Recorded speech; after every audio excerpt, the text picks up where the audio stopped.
এর মাধ্যমে এবং দেখতেছেন আপনার কবুতর জটিল আপাতত এবং সুস্থ।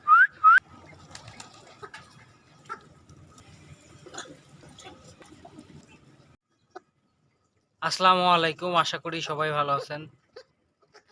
সর্বপ্রথম অভিনন্দন জানাই যারা আমার অডিয়েন্স এবং কমেন্টের মাধ্যমে যারা আমাকে পরামর্শ দিয়ে থাকেন, তাদের প্রতি ভালোবাসা এবং দোয়া প্রার্থনা করি।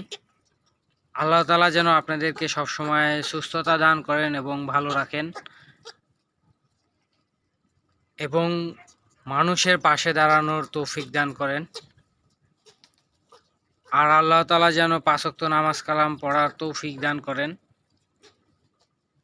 তো যে কবুতরগুলা দেখতেছেন আমার এই সামনে, এখানে অনেকগুলা কবুতর ছিল। সেই অনেক পুরনো কবুতর ছিল, কিন্তু দেখা যাচ্ছে যে কিছু এই সিজন আসলেই কবুতরগুলা অসুস্থ হয়ে যায়। বেশিরভাগ এই সিজনটা খুবই কবুতরের জন্য ক্রিটিক্যাল।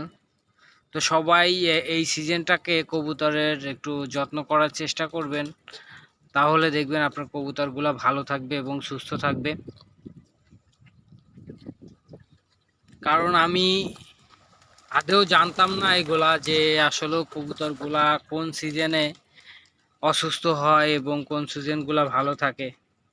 আসলে এখনকার যে সিজনটা, এই সিজনটা খুব খারাপ একটা সময় কবুতরের জন্য, এবং খাবারের বিষয়টাও খুব জটিল।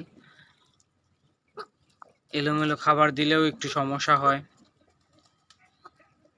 আপনারা যারা কবুতর পালন করেন তারা অবশ্যই কবুতরগুলাকে দেখাশোনা করবেন এবং এই 2টা মাস আপাতত কবুতরগুলাকে একটু দেখে রাখবেন, যাতে কোনো অসুস্থ না হয় এবং মারা না যায়। কারণ শখের একটা কবুতর যদি মারা যায় তাহলে তারই কষ্ট লাগে, সেই কষ্টটা অনেক অনেক লাগে।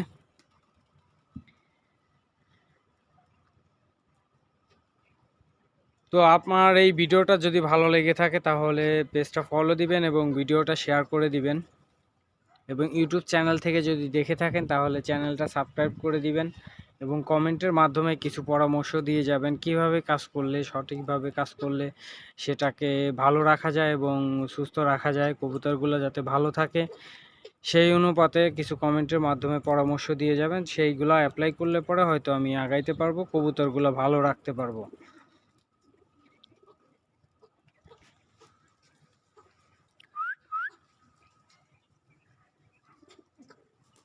দেখেন কবুতরগুলো খ্যাক খ্যাক করতেছে কিভাবে।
এই কবুতরটা একটু অসুস্থ,